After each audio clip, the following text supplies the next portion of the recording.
Okay, so tell me about your family. Well, I have 6 other siblings and grew up in a quite large family. Okay, tell me more about your family and the place that you live. Well, I lived in 2 places in Nigeria, but mostly in Delta State, and in the area I lived in, it's normal for people to speak like 3 languages. Basically, school, at home, and at work, and with your friends also. And it's pretty much like here, but only that it's a little bit different cultures, because they have like 200 cultures, 200 tribes, and each tribe speaks a different language and has a unique cuisine of food that they make, and pretty much that's the whole layout of the area. And we still have like the same government system that is here and every other thing, and the family is just very similar to what we have here. And I grew up in a Mormon family, so it's not so different from here either. Yeah. Other than that, that's my family and where I live. Tell me about your friends back at home. Well, I don't have a lot of friends because when I come to paradise, I do think they are liabilities, because friends back, because it's generally like I have a belief that they are a liability, because eventually human emotions, they are unpredictable. And 1 minute you guys can be friends, the next minute they can get mad, and it's so unpredictable. I decided not to deal with that unpredictability, because myself, my emotions are predictable, but I know about the other person or what they're thinking or what's going through their head. So, although I love to help people and be friendly to everyone, I generally do not have super close friends, because human beings are unpredictable and have unpredictable behavior. No matter how, what do you call it, how much of a Christian or how good they are, there's always that thing that happens. They all change, and the person that you thought was your friend in one moment is not. So I'd rather not deal with that possibility, because friends make the worst enemies. So. Interesting. Tell me about your life here. I've been here for 5 years now. It's been really interesting. It's been a journey of personal discovery generally.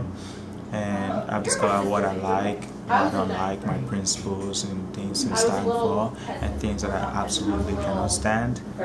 And it's really given me an insight to the kind of person I am as the kind of person I am as in what I believe in as a person, and if I'm a pragmatist or non-pragmatist, if I believe in a certain sense of justice, because we all have a different sense of justice, or whoever we are, and what might be justified to one person might not be justice to another person. What other principles do you stand by? Principles I stand by, I am in terms of principles, I'm kind of old school. I stand by the old Machiavellian principles. The end justifies the means. It's really, most people don't like that, but take a look at the human situation. For example, like people make their decisions based on that, even though they don't say it out loud. We always have these decisions we make in our heads, and we try to justify it with reason to make it look good, even though sometimes those decisions do not help others. If they help us, we justify them. So the end justifies the means is a really logical principle. I know that no matter what you do, the end product is what determines how you got it. Interesting. Tell me about like your working life here. Working life? Yeah. I've worked mostly custodian, and I currently work as a student consultant teaching here on campus. And working there as a student consultant teaching, I work with instructional development on campus. So we work with professors and students to work with both parties to help make the class a better experience, the instructional materials more effective, because the teachers will invite us in to get the opinions of the students, and then we'll give the information we obtain from the students back to the teachers, and then the teachers can use it to whatever purpose they want to use it for. Yeah. And custodian, it's really interesting. Working, if you have a job as a cleaner, you tend to hate cleaning because you do it all the time at work. It's like a soldier in a military base. He arranges his stuff really neatly when he's in camp, and everything is so nice in it. But when they get back home, there's always this mess being left around by them because they absolutely they hate what they call it, going through this routine, daily routine, same thing every day, and they try to look for something different. But I tend to get past that because once I get to work as a custodian, I just go onto pilot and just let my memory do what I'm supposed to be doing. So your family that lives back at home in Nigeria, how often do you get to see them or talk to them, or how does that, is that like emotionally taxing on you? It is at first. You just have to get used to it after some time. You get so used to it, and I do talk to them a lot. Recently I've been talking to them a lot. Like this morning I talked to them.